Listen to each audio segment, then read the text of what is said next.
Halo semuanya, di sini kelompok kami akan mereview mengenai film Interstellar di tahun 2014. Sebelumnya, perkenalkan dari kelompok kami, terdapat Andika Cesar, kemudian ada Sultan Ivan, kemudian ada Devi Yusufi, Ima Yunika, dan yang terakhir ada saya sendiri, Fitri Ervina. Nah, di sini saya akan menceritakan sedikit mengenai apa sih sebenarnya film Interstellar ini dan bagaimana alur cerita film Interstellar ini. Jadi film Interstellar ini merupakan film scientific fiction di mana menceritakan mengenai keadaan bumi yang cukup darurat. Film ini tuh berlatarkan di tahun 2067 di mana bumi sudah tidak mampu menopang kehidupan-kehidupan di dalamnya. Dikarenakan eh, perlakuan-perlakuan manusia yang memang di tahun-tahun sebelumnya itu sudah dilakukan dan merusak bumi. Sehingga di film ini digambarkan bahwa di tahun 2067 itu bumi mengalami keadaan yang cukup darurat, yaitu terdapat banyak sekali debu-debu yang berhamburan di bumi yang mengganggu aktivitas manusia di bumi. Di sini terdapat tokoh utama yang bernama Cooper yang memiliki dua anak, Morp dan Tom. Nah, di sini diceritakan bahwa anak perempuan Cooper ini memiliki kecerdasan yang luar biasa, sehingga di dalam kamarnya terdapat banyak sekali buku-buku sains dan juga beberapa hal membuat si anak perempuan ini merasa bahwa dirinya memiliki seseorang yang selalu memberitahunya tentang beberapa hal tertentu. Nah, di satu hari diceritakan bahwa dalam kamar si anak perempuan ini terdapat sebuah bola yang setelah diselidiki, bola tersebut merupakan titik koordinat markas rahasia NASA. Nah, di film ini diceritakan bahwa NASA sedang melakukan proyek rahasia di mana mereka menelusuri planet-planet yang memungkinkan untuk ditinggali selain bumi. Proyek ini dipimpin oleh Profesor Brand yang menerbangkan beberapa astronot keluar angkasa untuk melakukan survei dan mengkaji mengenai beberapa hal tentang fisika yang terdapat di planet-planet lain, sehingga untuk menemukan apakah planet lain di luar angkasa itu mampu untuk ditinggali seperti di bumi. Nah, dikarenakan Cooper cukup tertarik dengan misi ini, dia pun akhirnya bergabung bersama beberapa astronot untuk menjelajahi luar angkasa dan meneliti mengenai bagaimana gravitasi, teori kuantum, dan juga beberapa hal fisika yang ada di planet-planet lain. Nah, dalam perjalanan yang panjang ini, para astronot pun dikejar waktu dikarenakan perbedaan waktu yang cukup signifikan dan antara planet lain dan juga bumi. Nah, kurang lebih untuk filmnya seperti itu alurnya. Jadi film ini sangat menceritakan tentang beberapa hal yang dari luar angkasa ataupun tentang fisika, fisika dan juga pencemaran ataupun iklim yang terjadi di bumi di masa depan dikarenakan bumi yang sudah rusak. Nah, di sini saya juga meng-highlight beberapa aspek yang diceritakan di film ini mengenai pencemaran udara dan juga perubahan iklim. Jadi di bumi di film ini diceritakan bahwa debu terus-menerus berhamburan dan berterbangan di seluruh bumi ditepangin dikarenakan adanya perubahan cuaca yang cukup ekstrim. Perubahan cuaca yang cukup ekstrim ini menimbulkan debu-debu halus eh, menyebar di seluruh bumi dan menimbulkan polusi yang cukup parah. Debu-debu halus tidak hanya menimbulkan polusi, tetapi di sini juga diceritakan bahwa tanaman tidak mampu tumbuh dengan baik, sehingga kondisi pangan pun terbatas. Selain itu, perubahan cuaca yang ekstrim itu juga menyebabkan kekeringan yang cukup parah, sehingga digambarkan kondisi bumi sangat tandus dan kekurangan air. Karena itulah, tanaman yang mampu ditanam di sana hanyalah jagung. Beberapa makhluk bumi pun beralih menjadi petani jagung dikarenakan keterbatasan air dan juga tanaman yang mungkin dapat hidup di bumi pada saat itu. Tanaman-tanaman yang hidup di bumi pun diceritakan bahwa tidak dapat berkembang dengan baik.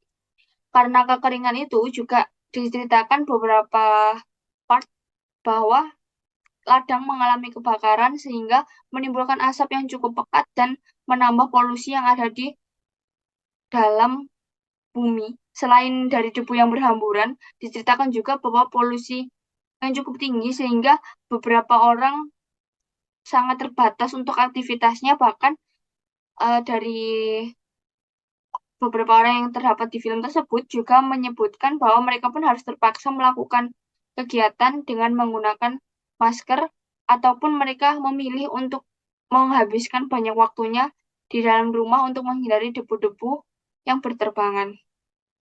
Seperti itu.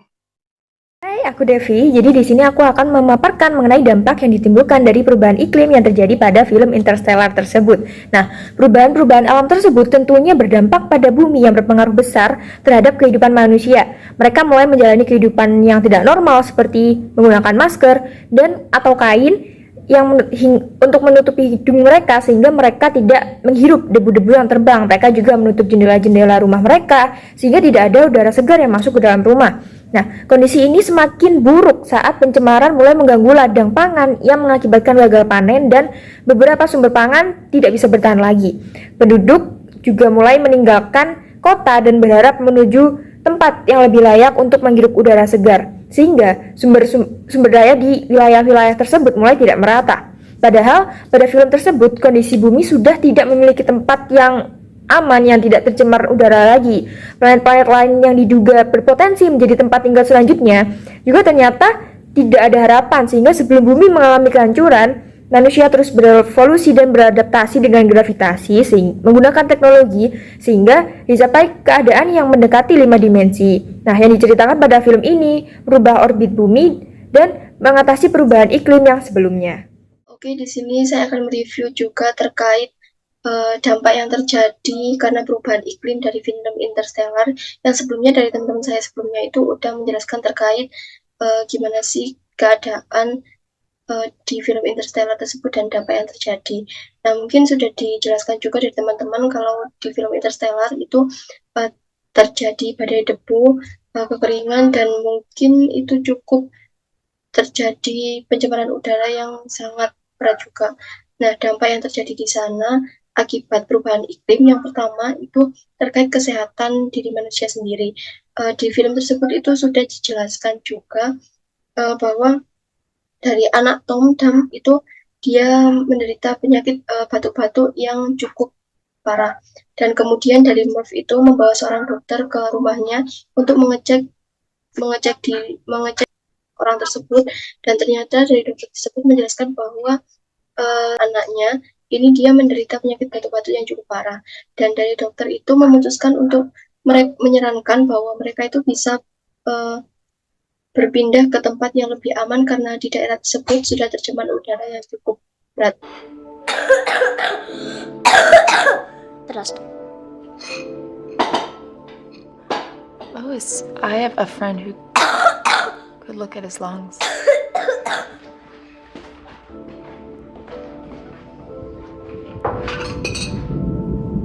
Selain dampak terkait kesehatan, nah di situ juga dampak terkait lingkungan yang tercemar.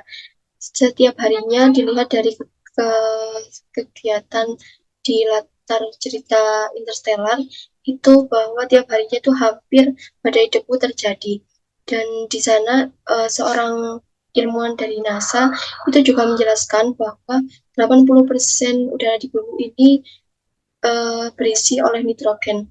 Nah, jika tidak diimbangi dengan adanya tanaman-tanaman hijau di sana, itu cukup berbahaya juga bagi kesehatan manusia karena asupan oksigen di sana itu cukup kurang. Dan dilihat juga dari tempatnya yang tanaman-tanaman hijau yang kurang banget ada di tempat tersebut. Selain itu, untuk dampak yang ketiga itu terkait asupan pangan yang ada di daerah tersebut. Nah, di latar cerita Interstellar itu menceritakan bahwa tempat tersebut itu hanya bisa untuk bercocok tanam jagung saja. Dan di sana dengan badai debu yang terus berterbaran, bercocok tanam terkait jagung itu cukup sulit dan tercemar juga dari tanamannya karena adanya pencemaran udara tersebut. Nah, dari beberapa dampak itu beresiko cukup merugikan bagi kelangsungan hidup manusia.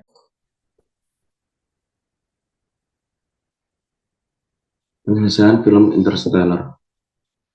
Di film, bumi mengalami bencana besar yang diakibatkan perubahan iklim, semakin langkanya sumber daya alam, dan terjadinya badai pasir. Oleh karena itu, para ilmuwan NASA mencari solusi menyelamatkan bumi dengan teknologi canggih yang sesuai dengan film Interstellar, yaitu pada tahun 2067, yang memiliki tujuan untuk memanipulasi waktu dan ruang. Di dalam film Interstellar, ada tokoh yang bernama Cooper, seorang mantan pilot angkatan udara yang dipanggil lagi oleh ilmuwan NASA, dan 3 orang lainnya untuk membantu perjalanan Cooper. Namun, 2 di antaranya tidak bisa terselamatkan. Hanya tersisa Cooper, Amelia Brand, untuk melakukan perjalanan dimensi waktu pencari planet sebagai planet pengganti bumi. Ada 3 planet tujuan, yaitu planet Dr. Miller, Dr. Mann, dan Edman. Namun yang dapat dihuni yaitu planet Edman. Karena Amelia Brand berhasil sampai di planet tersebut dengan keadaan planetnya tidak se-ekstrim kedua planet sebelumnya. Berkat bantuan Murphy, anak dari Cooper sebagai ilmuwan NASA yang dapat mensinergikan rumus Profesor Brand dan membangun pesawat luar angkasa, akhirnya Cooper berhasil untuk menyelamatkan masa depan dari badai pasir besar yang dapat memenangkan populasi manusia di bumi dengan teknologi yang canggih. Berikut yang bisa saya sampaikan. Terima kasih. Sebab akibat yang terdapat pada film tersebut dapat dibuktikan secara ilmiah sebagaimana yang tertera pada artikel ini. Nah, pada artikel tersebut terjadi badai pasir yang sangat besar di Cina. Nah, badai pasir serupa terjadi di film dan ini pada kenyataannya terjadi di Cina dan berdampak luas bahkan sampai ke negara-negara tetangga seperti Jepang, Singapura, dan sebagainya. Nah, badai pasir ini terjadi disebabkan oleh beberapa faktor. Di antaranya adalah aktivitas manusia berupa pembakaran batu bara. Jadi di Cina itu banyak sekali terjadi pembakaran batu bara sebagai bahan bakar utama mereka. Kemudian ada hembusan angin kencang akibat cuaca yang dingin, terus temperatur yang lebih tinggi dan buruknya vegetasi di wilayah selatan Mongolia dan wilayah utara China. Seiring sebagai dampak dari rendahnya curah hujan. Jadi semakin rendah curah hujan, vegetasi juga semakin menipis karena mereka tidak bisa bertahan lama tanpa air tersebut. Kemudian kondisi tersebut terjadi perubahan iklim yang mempengaruhi ekstrimnya perubahan cuaca. Nah, kasus ini juga dapat dilihat di film tersebut di mana terdapat pembakaran ladang dan vegetasi yang menipis yang awalnya terdapat okra, jagung, gandum, dan sebagainya. Nah, pada latar film tersebut diceritakan hanya jagung yang dapat bertahan sebagai pangan. Nah, pada kasus yang lain juga terdapat badai pasir yang terjadi di Irak. Nah, di Irak ini marak terjadi badai pasir sehingga seperti terjadi perputaran pada suatu lingkaran setan karena perubahan iklim menyebabkan badai dan badai memperburuk dampak perubahan iklim. Kehidupan sosial ekonomi terus berputar di sekitar pola cuaca karena kebanyakan aktivitas ekonomi sangat bergantung pada kondisi cuaca. Misalkan petani sangat mengandalkan hujan dan musim kemarau saat panen dan sebagainya, sehingga mata pencarian yang sangat terancam. Penyebab badai ini juga salah satunya diakibatkan oleh aktivitas-aktivitas perang yang menimbulkan chaos di mana-mana. Nah, pada film tersebut juga dipaparkan bahwa aktivitas-aktivitas manusia sebelum tahun terjadinya badai tersebut juga sangat kacau, di mana kelestarian dan hijau bumi itu tidak dijaga dengan baik seperti itu. Jadi munculnya badai pasir dan perubahan iklim juga sebenarnya bermula dari aktivitas manusia yang tidak menjaga bumi dengan baik. Ya, refleksi yang dapat kita ambil dari film tersebut Interstellar dan yang kita kaitkan dengan pencemaran udara, yaitu kita dapat memahami sebenarnya kondisi bumi yang kacau ini juga disebabkan manusia. Namun manusia bukannya malah memperbaiki kondisi bumi, malah memikirkan gimana caranya kita bisa pindah dari bumi tersebut. Padahal seharusnya sebagai manusia kita paling tidak bisa mencegah adanya hal tersebut. Untuk di film ini kita dapat melihat pencemaran udara seperti polusi udara yang banyak sekali yang disebabkan oleh debu-debu yang berterbangan.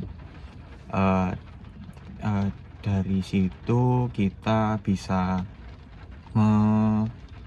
menyimpulkan bahwa polusi udara tersebut juga tidak jauh dengan adanya pemanasan global. Jadi setelah dilanda panas yang panjang, otomatis tanah juga akan menjadi kering. Nah, karena kering tersebut, tanah yang tertiup angin mudah sekali menyebabkan pencemaran udara, seperti debu-debu berterbangan, seperti itu. Lalu dari film tersebut juga bisa kita lihat seperti saat itu manusia tidak bisa hidup dengan makanan pokok seperti sekarang ini. Di film tersebut makanan pokoknya yaitu jagung. Jagung itu menandakan kalau bumi itu sudah sangat panas dan kekurangan air, karena jagung merupakan tumbuhan yang bisa tumbuh di suhu tanah 15 sampai 35 derajat Celcius dan tidak membutuhkan banyak air. Nah, di situ juga bisa kita simpulkan bahwa kondisi bumi di sana waktu itu sangat minim air, sangat panas, suhunya naik. Nah, jadi kita sebagai manusia seharusnya bukannya kita memikirkan bagaimana menggantikan, tapi kita harus memikirkan gimana mencegah, gimana paling tidak menahan supaya panas global warming itu tidak cepat terjadi.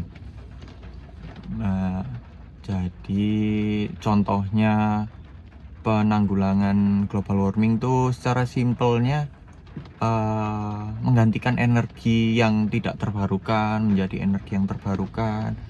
Terus secara yang paling gampang banget kita lakuin seperti kita naik angkutan umum, menggantikan angkutan pribadi dengan angkutan umum itu, lalu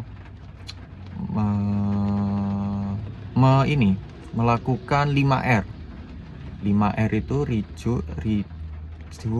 recycle, reuse, replace, dan repair. Nah, itu contoh simpelnya. Mungkin kalau contoh kompleksnya banyak sekali contoh kompleksnya. Nah, jadi kita simpulkan kita tidak boleh menyalahkan buminya, tapi kita seharusnya berkaca pada diri kita sendiri. Sebenarnya bumi itu kenapa? Bumi itu butuh apa? Jadi kita harus menganggap bumi itu sebagai teman kita sendiri, harus memahaminya. Seperti itu.